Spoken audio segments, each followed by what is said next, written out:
우리는 종종 스스로를 남과 비교하며 나는 항상 남들보다 못하다는 생각에 빠집니다. 타인의 성취 앞에서 초라해지고 내 걸음이 너무 느린 듯 불안해지기도 합니다. 하지만 부처님께서는 이런 마음을 어리석은 분별심이라 하셨습니다.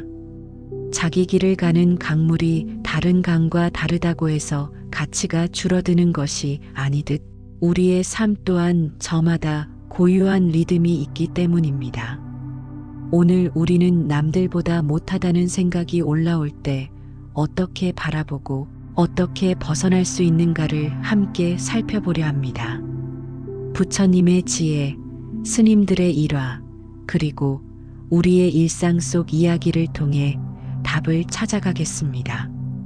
한 제자가 부처님께 다가와 눈물을 글썽이며 말했습니다. 세존이시여, 저는 늘 남들보다 못하다고 느낍니다. 친구들은 빠르게 성장하는데 저는 늘 뒤처지는 것 같습니다. 부처님은 잠시 제자를 바라보다가 길가의 연꽃을 가리켰습니다. 저 연꽃을 보아라. 같은 연못에서 피어도 어떤 꽃은 먼저 피고 어떤 꽃은 늦게 핀다. 그러나 모두 다 연꽃이 아니더냐. 비교는 우리의 마음을 약하게 만듭니다. 타인의 속도를 기준 삼아 나를 재단하면 나는 영원히 부족한 존재로 남게 됩니다. 현대 심리학에서도 사회적 비교 이론이라 하여 끊임없는 비교가 자존감을 파괴한다고 설명합니다. 특히 SNS와 같은 공간은 남의 화려한 순간만을 보여주기에 나의 일상은 늘 초라해 보이게 됩니다. 하지만 중요한 것은 속도가 아니라 방향입니다. 내가 어디로 가고 있는지가 더 중요합니다. 빠르다고 좋은 것도 아니고 늦다고 잘못된 것도 아닙니다. 부처님은 늘 자신의 길을 가라고 가르치셨습니다. 우리가 기억해야 할 것은 못하다는 생각은 현실이 아니라 내 마음이 만들어낸 허상이라는 점입니다. 내가 가진 가능성과 걸음을 보지 못하고 남의 기준으로만 나를 평가하기 때문에 생겨나는 착각입니다. 달빛 아래 걷는 이가 태양을 흉내 내려 하면 늘 부족할 수밖에 없습니다. 그러나 달빛은 달빛대로 세상을 밝히는 힘이 있습니다. 내가 남과 다르다고 해서 못난 것이 아닙니다. 내가 가진 빛으로 세상을 밝히면 되는 것입니다. 우리가 스스로를 남과 비교하며 나는 못하다라고 여기는 마음은 어디서 비롯될까요? 대부분 어린 시절부터 이어진 말 속에서 싹틉니다. 형은 잘하는데 너는 왜 그러니? 옆집 아이는 벌써 성과를 냈다는데 너는 언제쯤이냐? 부모나 주변의 비교가 의도치 않게 내면에 각인되며 나는 늘 부족하다는 생각을 심어줍니다. 한 불자가 눈물로 고백했습니다. 스님, 저는 어릴 때부터 비교 속에서 자랐습니다. 그래서 지금도 제 모습이 늘 작아만 보입니다. 스님은 빙그레 웃으며 말씀하셨습니다. 씨앗마다 꽃 피우는 계절이 다르듯 사람마다 인연의 때가 다르다. 남의 꽃을 보며 초조해하지 말고 자기 꽃이 피기를 기다려라.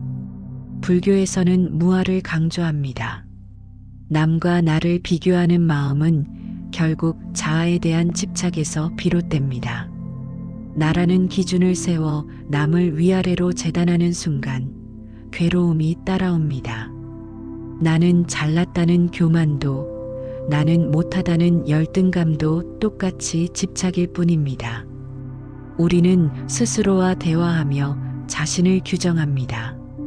그 내적 대화가 부정적일수록 삶 전체가 무겁게 느껴집니다. 나는 못한다는 말은 단순한 생각이 아니라 삶 전체의 색깔을 칠하는 물감과도 같습니다. 따라서 첫걸음은 내면의 목소리를 바꾸는 것입니다. 나는 못한다 대신 나는 배우는 중이다라고 말해보십시오. 한 걸음 늦어도 괜찮습니다. 꽃마다 계절이 다르듯 내 인생의 계절 또한 지금 피어나고 있을 뿐입니다. 비교는 나를 채찍질하는 듯 보이지만 사실은 나를 갉아먹는 독이 됩니다. 옆 사람의 성취를 보며 자극을 받을 수는 있습니다. 하지만 그것이 습관이 되면 나는 영원히 부족한 존재로만 남게 됩니다. 어느 날 한 제자가 부처님께 물었습니다. 세존이시여, 저는 늘 친구와 저를 비교합니다. 친구가 잘하면 저는 위축되고 친구가 실패하면 안도합니다. 이런 제 마음이 괴롭습니다. 부처님은 연못을 가리키며 말씀하셨습니다. 연꽃은 저마다의 때에 피고 저마다의 향기를 지닌다. 그러나 모두 다 연꽃이다. 그대 또한 그대만의 향기를 가진다. 현대 심리학자들은 비교가 뇌의 보상 체계를 교란시켜 불행을 키운다고 말합니다. 즉, 남과 나를 재는 순간 뇌는 곧바로 만족을 잃고 결핍만을 확대합니다. 그래서 비교를 멈추는 것만으로도 삶의 만족도가 크게 높아진다는 연구도 있습니다. 비교 대신 해야 할 것은 성찰입니다. 어제의 나와 오늘의 나를 비교하십시오. 작은 한 걸음이라도 내가 전보다 나아졌다면 그것은 충분히 귀한 성장입니다. 달빛이 태양을 흉내내려고 한다면 늘 부족할 수밖에 없습니다. 그러나 달빛은 달빛대로, 태양은 태양대로 세상을 밝힙니다. 내가 남보다 못하다고 느낄 필요가 없습니다. 나는 나의 빛으로 충분히 세상을 밝히고 있습니다.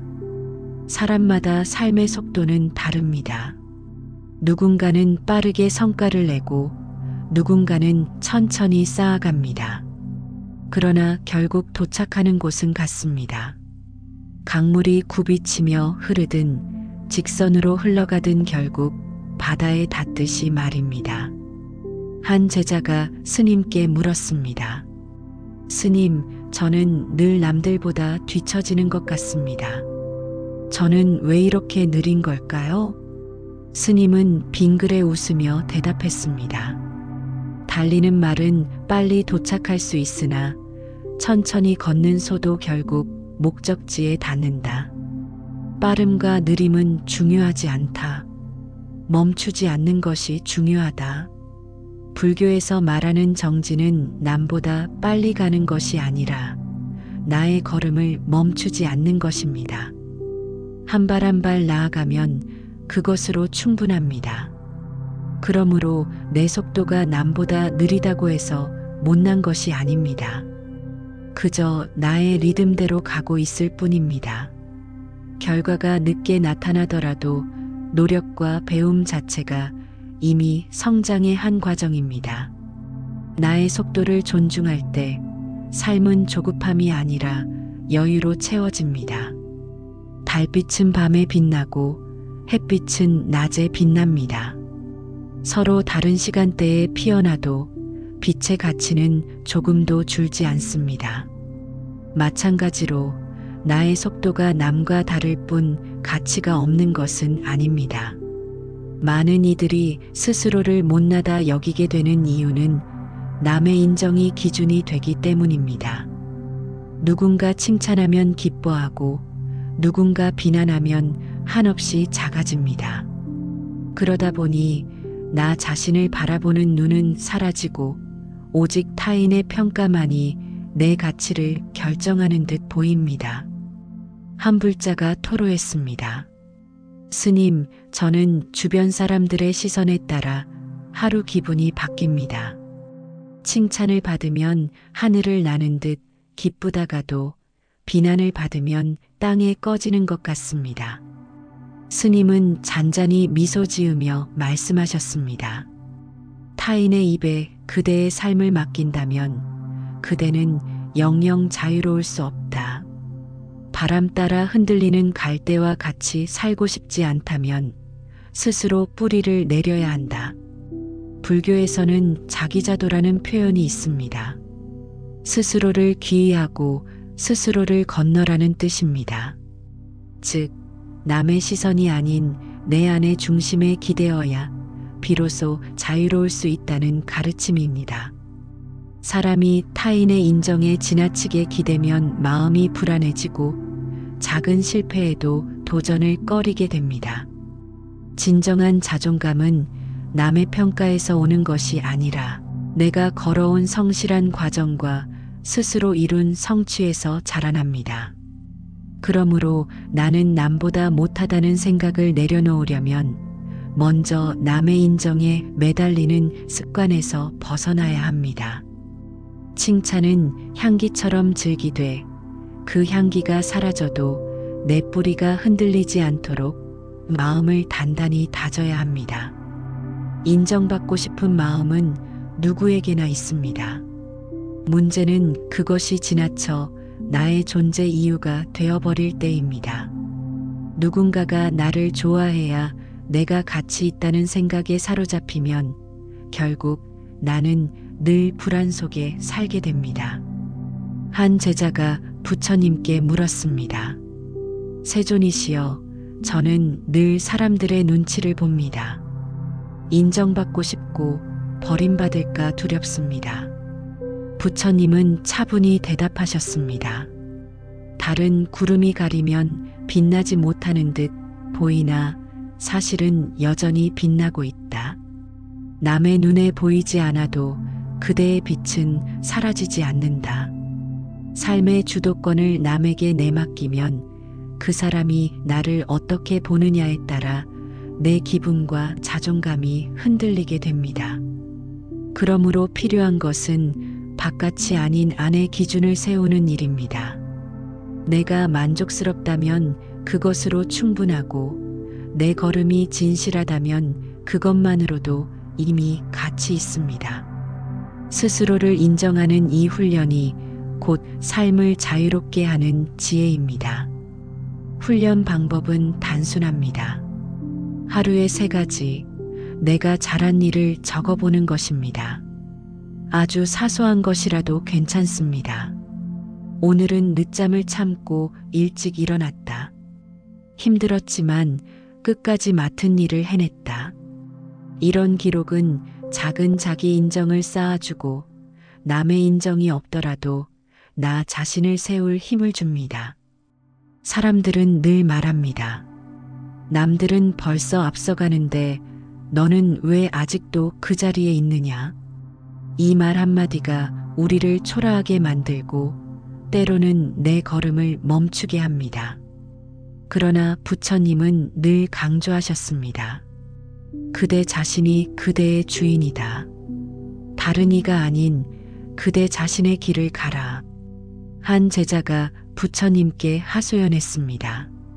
세존이시여, 제 친구들은 이미 성공을 이루었는데 저는 아직 아무 성취가 없습니다. 저는 너무 뒤처진 것 같습니다. 부처님은 제자를 데리고 강가로 나갔습니다. 그리고 물줄기를 가리키며 말씀하셨습니다. 저 강물은 곧장 흘러가고 이 강물은 굽이쳐 천천히 흐른다. 그러나 두 강물 모두 결국 바다에 닿는다. 빠르거나 늦음은 중요하지 않다. 중요한 것은 바다로 향하는 것이다. 불교에서 정진은 수행자의 삶을 지탱하는 네 기둥 가운데 하나입니다. 정진은 남보다 빨리 가는 것이 아니라 내 걸음을 멈추지 않고 이어가는 힘입니다. 그러므로 늦더라도 멈추지 않았다면 이미 그 길 위에서 정진을 실천하고 있는 것입니다. 성공한 이들의 공통점은 빠름이 아니라 꾸준함에 있습니다. 하루에 조금씩이라도 자기 길을 묵묵히 걸어간 사람이 결국 원하는 곳에 도달합니다. 반대로 남의 속도에 맞추어 억지로 달리다 보면 마음이 지치고 번아웃에 빠져 끝내 아무것도 남기지 못하게 됩니다. 우리의 괴로움은 나의 길을 잃었을 때 시작됩니다. 남과 비교하다 보면 내 길의 의미를 놓치게 됩니다. 하지만 삶의 목적은 남을 따라잡는 데 있지 않습니다. 나에게 주어진 길을 한 걸음씩 걷는 것, 그것이 바로 삶의 본질입니다. 산에 오르는 길은 여러 갈래가 있습니다. 누군가는 가파른 길을 택해 빨리 오르고 누군가는 완만한 길을 따라 천천히 오릅니다. 그러나 결국 정상에 오르면 똑같은 풍경을 바라보게 됩니다. 다른 길을 걸었다고 해서 그 경험이 덜 귀한 것도 아닙니다. 오히려 천천히 걸은 이에게는 더 많은 풍경과 만남이 있었을 것입니다. 그러니 지금 내가 느린 것 같아 불안하다면 스스로에게 이렇게 말해 보십시오. 나는 나의 길을 걷고 있다. 늦어도 괜찮다. 중요한 것은 멈추지 않는 것이다. 이 다짐이 있을 때 비교의 초조함은 사라지고 내 걸음에 대한 믿음이 자라납니다. 내 길을 믿는다는 것은 말처럼 쉽지 않습니다. 특히 주변에서 그 길은 틀렸다, 그 선택은 잘못됐다라는 말을 들을 때는 더욱 그렇습니다. 하지만 부처님은 분명히 말씀하셨습니다. 그대 자신이 그대의 주인이다. 즉, 내 삶의 주인은 남이 아니라 바로 나 자신이라는 뜻입니다. 한 불자가 스님께 고민을 털어놓았습니다. 스님, 저는 늘 다른 사람들의 말을 듣고 흔들립니다. 부모님, 친구, 직장 동료 모두가 제 인생에 간섭합니다. 제 선택이 두려워 결국 남이 시키는 대로 살게 됩니다. 스님은 잠시 미소 지으며 말했습니다. 누군가의 그림자를 따라가면 결국 빛을 보지 못한다. 그러나 자기 발로 길을 걷는 이는 어둠 속에서도 별빛을 찾을 수 있다. 불교에서는 삶을 인연의 길이라 표현합니다. 모든 길은 업과 인연에 따라 다르게 펼쳐집니다. 그러므로 내 길은 결코 남과 같을 수 없습니다. 비교할 수도 대신 걸을 수도 없습니다. 사람은 스스로 선택한 길을 걸을 때 오래 정진할 힘이 생기고 그 속에서 진정한 성취감을 느낍니다. 반대로 남이 정해준 길은 아무리 빨리 달려도 마음에 공허함만 남습니다. 그러므로 자기 길을 믿고 한 걸음씩 나아가는 것이 무엇보다 소중합니다. 그렇다면 자기 길을 믿는 방법은 무엇일까요? 첫째, 작은 성취를 기록하는 것입니다. 오늘 내가 선택한 길에서 아주 작은 한 걸음이라도 적어보세요. 그 기록이 쌓이면 나는 내 길을 걷고 있다는 확신이 자라납니다. 둘째, 실패를 두려워하지 말아야 합니다. 실패는 남의 길을 잘못 따라가다 생기는 것이 아니라 자기 길을 걷는 과정에서 반드시 겪는 성장의 일부입니다. 새는 처음 날개를 퍼덕일 때 수없이 떨어집니다. 그러나 그 경험이 쌓여야 하늘을 나는 법을 배우게 됩니다. 내 길을 믿는다는 것은 완벽히 성공하는 것을 의미하지 않습니다. 넘어지고 흔들려도 다시 내 발로 일어나는 과정을 의미합니다. 그러니 오늘도 스스로에게 이렇게 말해 보십시오. 나는 내 길을 걷고 있다. 흔들려도 괜찮다. 이 길이 바로 나의 삶이다. 이 다짐이 있을 때 남의 말에 휘둘리지 않고 내 길을 묵묵히 이어갈 힘이 자라납니다. 열등감은 흔히 부정적인 감정으로만 여겨집니다. 하지만 부처님은 말씀하셨습니다. 고통은 깨달음의 문이다. 열등감도 마찬가지입니다. 그 감정은 나를 괴롭히지만 동시에 내가 어디서 멈추고 있는지를 보여주는 거울이 됩니다.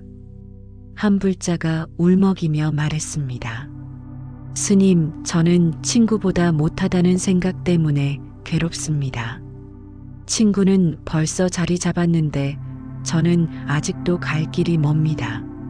스님은 고개를 끄덕이며 대답했습니다. 그 괴로움은 너의 선생이다. 그 마음을 직면하면 성장할 힘이 된다.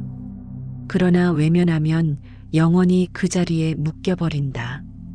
열등감은 우리를 작게 만들지만 그 뿌리를 들여다보면 분명한 배움이 숨어 있습니다. 나는 왜 저 사람보다 부족하다고 느끼는가? 그 질문은 내 안의 미해결 과제를 보여줍니다. 그 과제를 직시하고 채워갈 때 열등감은 오히려 나를 성장으로 이끄는 불씨가 됩니다.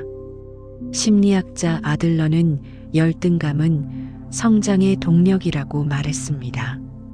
모든 위대한 성취는 자신의 부족함을 직면한 이들로부터 시작되었다는 것이지요. 즉, 열등감을 잘 다루면 내 삶을 한 단계 올려주는 사다리가 됩니다. 거울 속에 비친 내 모습이 초라해 보일 때 그 거울을 깨뜨리는 대신 그 안에서 부족한 부분을 발견하고 가꿔나가는 것입니다. 열등감은 부정의 낙인이 아니라 성장의 안내판입니다. 그러므로 나는 남보다 못하다는 생각이 올라올 때 스스로를 비난하지 마십시오. 그 감정을 거울 삼아 나의 배움과 정진의 길로 삼으십시오. 그때 열등감은 더 이상 족쇄가 아니라 등불이 됩니다. 열등감을 다스리는 첫걸음은 인정입니다. 나는 지금 남보다 부족하다고 느끼고 있다. 이 사실을 받아들이는 순간 열등감은 이미 절반은 힘을 잃습니다. 억누르려 하면 더 커지고 인정하면 차분히 다룰 수 있습니다. 한 제자가 부처님께 물었습니다. 세존이시여, 저는 언제나 남보다 못하다는 생각에 사로잡힙니다. 이 괴로움을 어떻게 줄일 수 있습니까? 부처님은 조용히 말씀하셨습니다. 그대가 부러워하는 이의 모습에서 무엇을 배울 수 있는가를 물어라. 부러움은 곧 배움의 문이다. 지혜로운 이들은 말합니다. 건강한 비교는 나를 무너뜨리는 대신 배움으로 이끕니다. 열등감에 사로잡혀 저 사람은 저렇구나로 끝내지 말고 나는 거기서 무엇을 배울 수 있을까라고 물어야 합니다. 그 질문이 열등감을 성찰과 성장의 길로 바꾸어 줍니다. 실천 방법을 정리해 보겠습니다. 첫째, 일기를 써보십시오. 오늘 나는 이런 부분에서 열등감을 느꼈다. 그러나 거기서 이런 점을 배웠다. 이 과정을 반복하면 열등감은 더 이상 부끄러운 감정이 아니라 성장의 자료가 됩니다. 둘째, 나의 장점을 기록하세요. 사람은 자신이 잘하는 것을 쉽게 잊습니다. 작은 장점이라도 적어두면 열등감의 무게가 균형을 잃지 않게 됩니다. 셋째, 남의 성취를 축복하는 연습을 하십시오. 그 사람의 성공은 나의 실패가 아니다. 그 사람의 빛이 내 빛을 가리는 것이 아니다. 이렇게 마음을 바꾸면 열등감이 시기가 아닌 응원의 마음으로 전환됩니다. 숲속의 나무들이 저마다 다른 속도로 자라지만 그 어떤 나무도 하늘을 향해 가지를 뻗는 사실에는 변함이 없습니다. 내 나무가 느리게 자란다고 해서 그 가치가 줄어드는 것은 아닙니다. 열등감은 그저 내 가지가 더 단단히 자라야 한다는 신호일 뿐입니다. 우리는 남에게는 관대하면서도 자신에게는 잔혹할 만큼 엄격합니다. 조금만 부족해도 스스로를 책망하고 실수 하나에도 끝없이 자책합니다.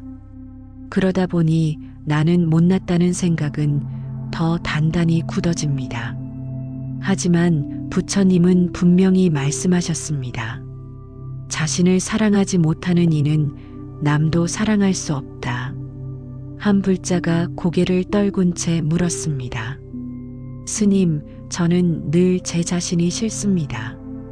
아무리 노력해도 만족스럽지 않습니다. 저는 왜 이렇게 부족할까요? 스님은 차를 따라주며 차분히 대답했습니다.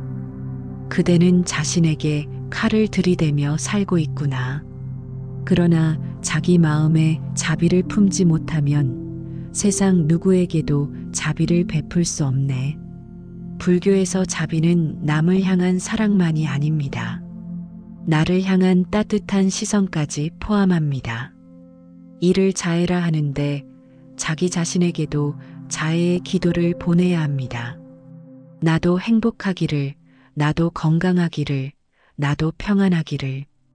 이 기도를 통해 우리는 스스로를 미워하는 마음에서 조금씩 벗어날 수 있습니다.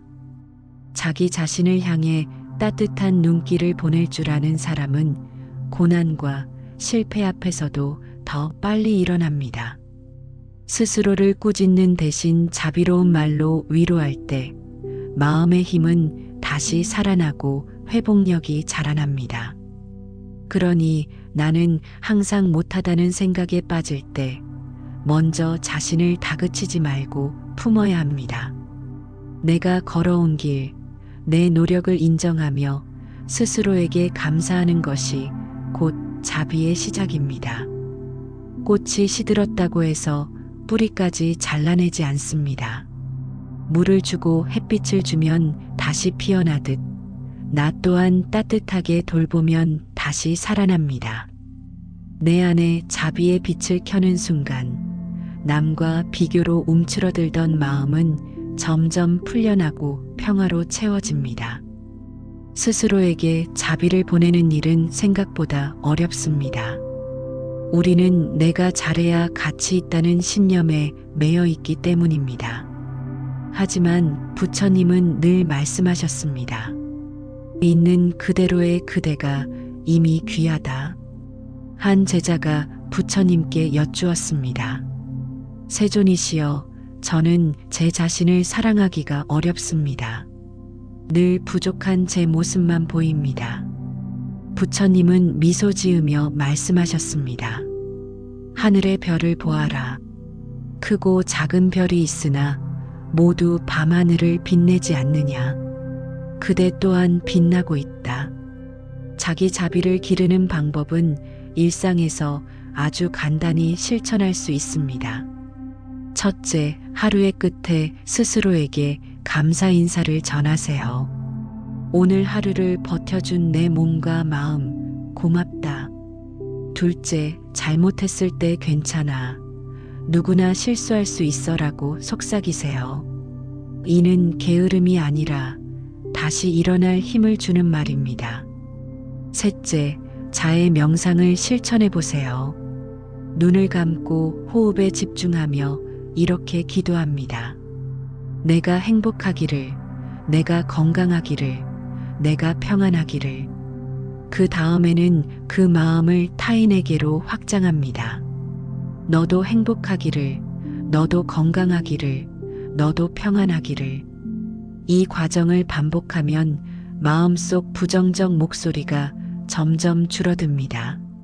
자애의 기도를 꾸준히 실천한 이들은 마음속에 자기 비난이 점차 사라지고 대신 평화와 행복이 자라납니다. 그러므로 자기 자비는 단순한 위로나 착각이 아니라 실제로 마음을 치유하고 새 힘을 주는 수행입니다. 거칠게 다루는 흙에서는 씨앗이 자라지 못하지만 부드럽게 감싸준 흙에서는 새싹이 돋아납니다. 내 마음도 마찬가지입니다. 따뜻하게 감싸줄 때 비로소 성장할 힘이 나옵니다. 자존감은 거대한 성공에서 오는 것이 아닙니다. 매일의 작은 성취에서 조금씩 쌓입니다. 불교의 수행도 마찬가지입니다. 큰 깨달음은 하루아침에 오는 것이 아니라 작은 정진의 누적에서 피어납니다. 한 불자가 말했습니다. 스님, 저는 늘 제 자신이 부족합니다. 아무리 노력해도 남만큼 성과를 내지 못합니다. 스님은 미소 지으며 대답했습니다. 큰 산은 하루아침에 만들어지지 않는다. 작은 흙덩이가 쌓여 산이 되듯 작은 걸음이 큰 길을 만든다. 작은 성취 경험은 자존감을 키운다고 말합니다. 하루에 작은 목표를 세우고 달성할 때 뇌는 성취감을 느끼며 자신감을 강화합니다. 이 작은 경험들이 모여 큰 도전 앞에서도 흔들리지 않는 자존감을 만들어줍니다. 그러므로 나는 남보다 못하다는 생각이 들 때 거대한 목표부터 바라보지 말고 작은 성취부터 세우세요. 예를 들어 아침에 일찍 일어나기, 책 한 장 읽기, 감사, 일기 쓰기 같은 단순한 습관도 충분히 값진 성취입니다. 강물은 한순간에 만들어지지 않습니다.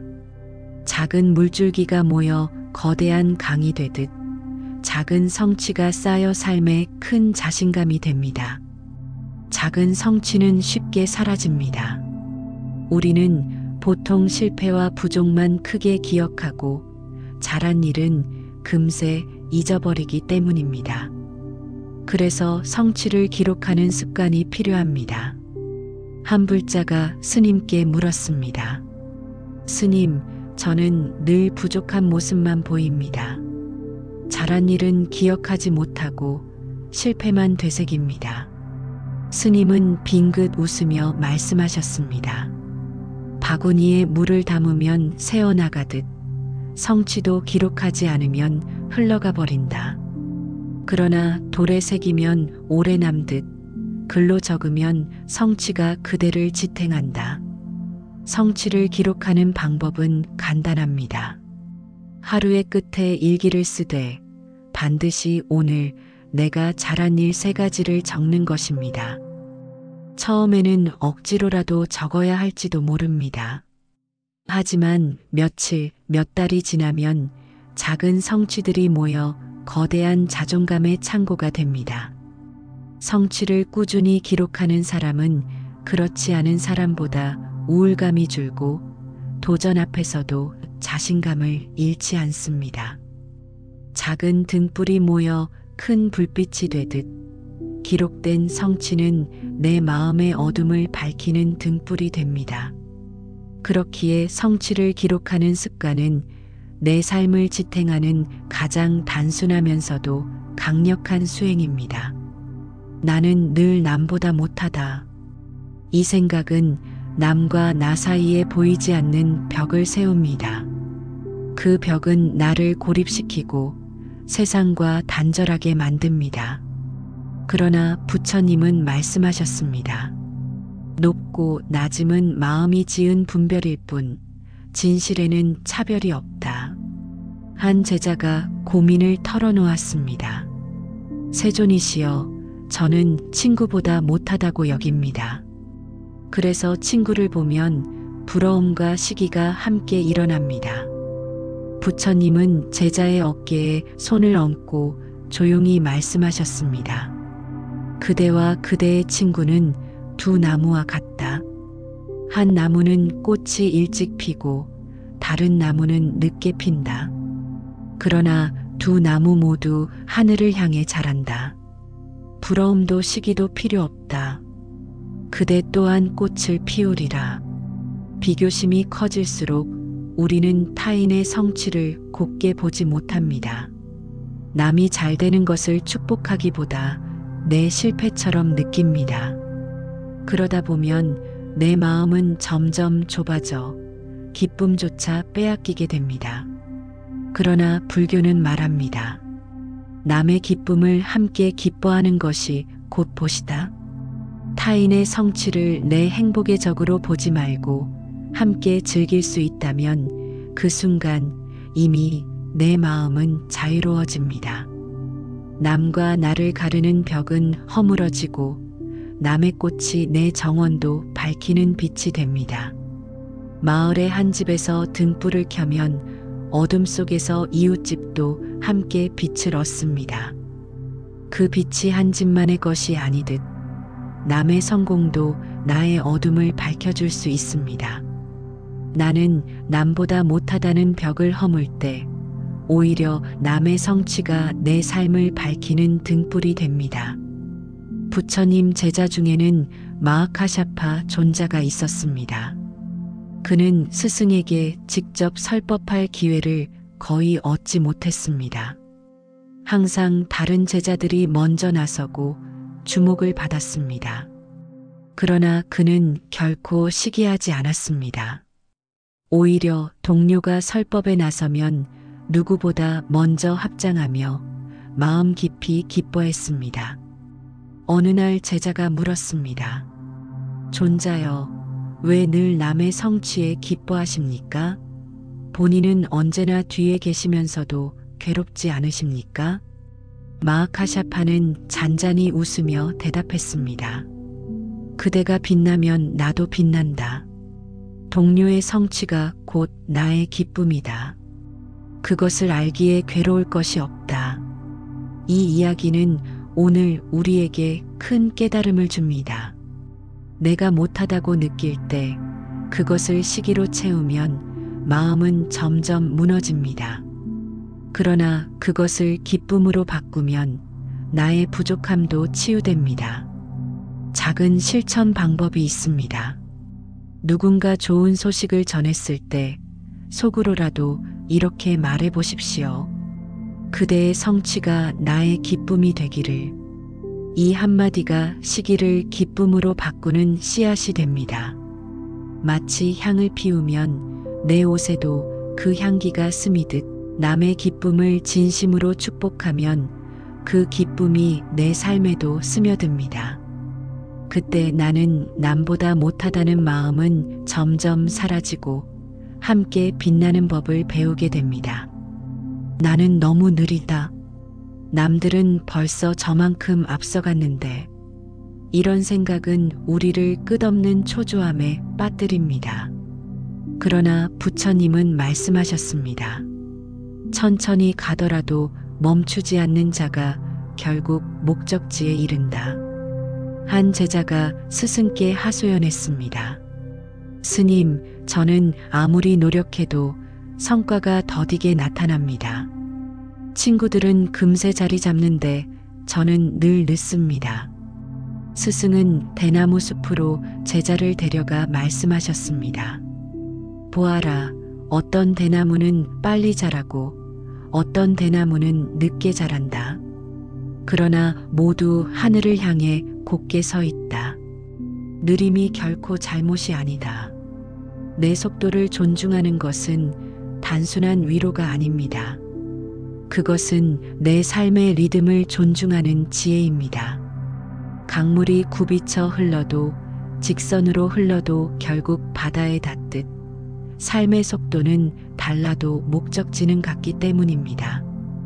해바라기는 여름에 피지만 국화는 가을에 핍니다. 여름에 국화를 억지로 피우려 하면 시들어버리듯 내 인생도 때를 존중할 때 꽃이 핍니다. 그러므로 나는 늦다는 말은 틀린 말입니다. 나는 단지 내 계절에 맞게 자라고 있을 뿐입니다. 늦게 걷는 이에게는 빠른 이가 보지 못한 풍경이 있습니다. 천천히 걷기에 더 많은 것을 느끼고 더 깊이 음미할 수 있습니다. 부처님 제자 아난다 존자는 기억력이 뛰어나 누구보다 빨리 배웠습니다. 그러나 어느 제자는 이해가 느려 늘 뒤처졌습니다. 사람들은 그를 무시했지만 부처님은 오히려 말씀하셨습니다. 그는 느리지만 누구보다 깊이 새기고 있다. 결국 그는 누구보다 단단히 깨닫게 될 것이다. 우리 삶도 마찬가지입니다. 늦음은 결코 결핍이 아닙니다. 늦음 속에는 더 깊은 체험, 더 단단한 성찰이 숨어 있습니다. 내 속도를 존중할 때 그 늦음이 결국 나를 더 큰 깨달음으로 이끌어줍니다. 그러니 조급해하지 말고 오늘의 걸음을 귀하게 여기십시오. 내가 걷는 이 속도가 바로 나의 길이며 그 길이 곧 진실한 삶의 속도입니다. 마지막으로 우리가 기억해야 할 것은 나는 이미 충분하다는 사실입니다. 부처님은 제자들에게 자주 이렇게 말씀하셨습니다. 그대는 본래 부처다. 스스로 부족하다고 여기지만 이미 완전하다. 한 불자가 물었습니다. 스님, 저는 늘 제 자신이 모자랍니다. 아무리 노력해도 남만큼 되지 못합니다. 스님은 연못의 물을 가리키며 말씀하셨습니다. 물이 맑다고 해서만 귀한 것이 아니다. 흙탕물이 잃어도 갈증을 해소할 수 있듯 그대도 이미 귀하다. 맑아지려는 노력조차 귀한 것이다.